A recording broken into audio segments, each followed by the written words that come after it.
हमने देखा है कैसे आजादी के बाद भी संघ को कुचलने का प्रयास हुआ। आरएसएस का इतिहास तो देश की जनता को जानना चाहिए कि आजादी की लड़ाई में उसकी कोई भूमिका नहीं रही।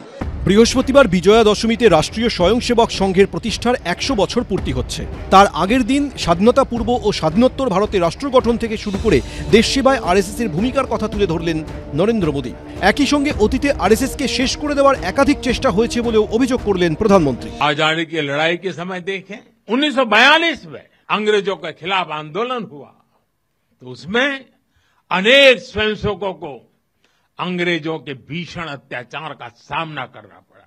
राष्ट्र साधना की इस यात्रा में ऐसा नहीं है कि संघ पर हमले नहीं हुए, संघ के खिलाफ साजिशें नहीं हुई। हमने देखा है कैसे आजादी के बाद भी संघ को कुचलने का प्रयास हुआ। मनुस्मृति की बात करते हैं, जो महिलाओं को, हाशिए पर पड़े लोगों को, दलितों को, वंचितों को, शोषितों को बिल्कुल निम्न श्रेणी का लोग मानते हैं। किस बारे में आरएसएस की सराहना की जाए? आरएसएस वो संस्था है जिसके हाथ महात्मा गांधी के खून से सने हुए हैं।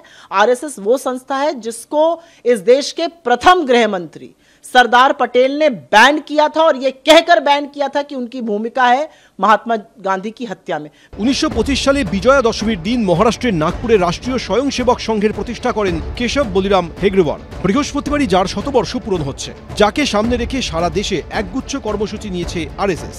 সংগঠনের অবস্থান দেশের সর্বস্তরের মানুষের কাছে পৌঁছে দেওয়ার লক্ষ্য নেওয়া হয়েছে। जिस तरह एक नदी कई धाराओं में खुद को प्रकट करती है, हर धारा अलग अलग क्षेत्र को पोषित करती है, संघ की यात्रा भी ऐसी ही है। संघ के अलग अलग संगठन भी जीवन के हर पक्ष से जुड़कर राष्ट्र की सेवा करते हैं। प्रधानमंत्री जी जो आज आरएसएस के मंच पर बहुत कुछ बोले, आज जो उनका भाषण था और आज जो उन्होंने एक स्टैंप इश्यू किया और एक कॉइन इश्यू किया, ये प्रचारक का काम किया उन्होंने, हमारे देश के प्रधानमंत्री का काम नहीं। आरएसएस की मंच से ये बिल्कुल साबित कर लिया है कि वो पहले प्रचारक हैं और उसके बाद हमारे देश के संविधान के तहत प्रधानमंत्री। 15ই আগস্ট স্বাধীনতার দিন লালকেল্লার ভাষণ থেকে জনবিন্যাস বদলে দেওয়ার অভিযোগ তুলেছিলেন নরেন্দ্র মোদী। এদিন ফের তার গলায় শোনা গেছে একই সুর। सामाजिक समरसता को आज डेमोग्राफी में बदलाव के षड्यंत्र से, घुसपैठियों से भी बड़ी चुनौती मिल रही है। ये हमारी आंतरिकता और भविष्य की शांति से भी जुड़ा हुआ प्रश्न है और इसलिए मैंने लाल किले से डेमोग्राफी मिशन की घोषणा की है।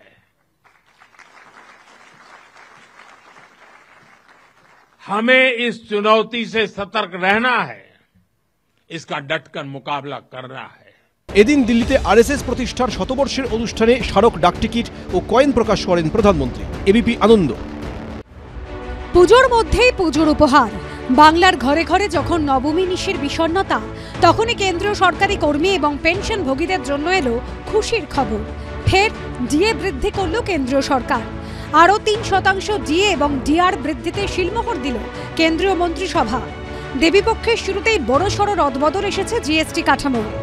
मैंने देशवासियों से भी ये वादा किया था कि इस दिवाली और छठ पूजा से पहले खुशियों का डबल धमाका होगा। বিষাদ বিজয়ের আগে নবমীতে কেন্দ্রের কর্মচারীদের উপহার দিল মোদী সরকার। বর্তমানে 55% হারে ডিএ পান কেন্দ্রীয় সরকারি কর্মী এবং পেনশনভোগীরা। 3% বেড়ে তা হল 58%। পশ্চিমবঙ্গে রাজ্য সরকারি কর্মচারীরা এখন ডিএ পান 18% হারে। ফলে কেন্দ্রের সঙ্গে ফারাক বেড়ে দাঁড়ালো 40%। এ নিয়ে নিজের ফেসবুক পেজে বিরোধী দলনেতা লিখেছেন, দুর্ভাগ্যবশত কেন্দ্রীয় সরকারি কর্মচারী এবং পশ্চিমবঙ্গ সরকারি কর্মচারীদের প্রাপ্ত ডিএর হারের ক্রমবর্ধমান তফাৎ আরও এক ধাপ বৃদ্ধি পেল। এই উৎসবের মুহূর্তে নরেন্দ্র মোদীজি কেন্দ্রীয় সরকারি কর্মচারী এবং পেনশনার্সদের এবং কেন্দ্রীয় সরকারি বিদ্যালয়ের শিক্ষকদের, অধ্যাপকদের, এইমসের ডাক্তারদের, যারা কেন্দ্রের আন্ডারে তাদেরকে 3% ডিএ প্রদানের কথা ঘোষণা করলেন। রাজ্যের সঙ্গে তফাৎ হয়ে গেল 38%। আপনাদের বিজেপি শাসিত অর্ধেক রাজ্যই তো কেন্দ্রের সমান হারে দেয় না, আপনি আবার বড় বড় কথা কি বলছেন?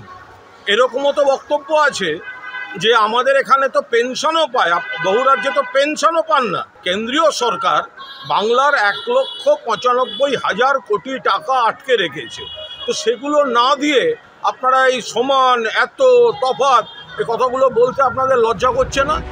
1 জুলাই থেকে কার্যকর এই সিদ্ধান্ত। সেক্ষেত্রে 3 মাসের বকেয়া ডিএ অক্টোবরে বেতনের সঙ্গে পাবেন কেন্দ্রীয় সরকারি কর্মচারীরা। পেনশনভোগীদের ক্ষেত্রেও একই নিয়ম প্রযোজ্য। 18% আমরা পাচ্ছি আর 58% দিয়ে পাচ্ছে কেন্দ্রীয় সরকার। আমরা এখনো পিছিয়ে রইলাম 40%। অর্থাৎ এই 40% মহার্ঘভাতা যতদিন না আমরা পাচ্ছি ততদিন আমাদের বেতন কমিশন হবে না। অথচ কেন্দ্রীয় সরকারের বেতন কমিশন ঠিক 1/1/2026 লাগু হতে যাচ্ছে। এই যে বঞ্চনা, এই বঞ্চনার কারণেই কিন্তু আমরা পঞ্চম বেতন কমিশনের দিয়ে নিয়ে মামলা করেছিলাম। সেই মামলা কর্মচারী সমাজ জানে। কেন্দ্রীয় সরকারের তথ্য অনুযায়ী এর ফলে উপকৃত হবেন 49,19,000 কেন্দ্রীয় সরকারি কর্মী এবং 69 লক্ষ পেনশনভোগী। এর জন্য প্রতি বছর সরকারের বাড়তি খরচ হবে প্রায় 10,084 কোটি টাকা।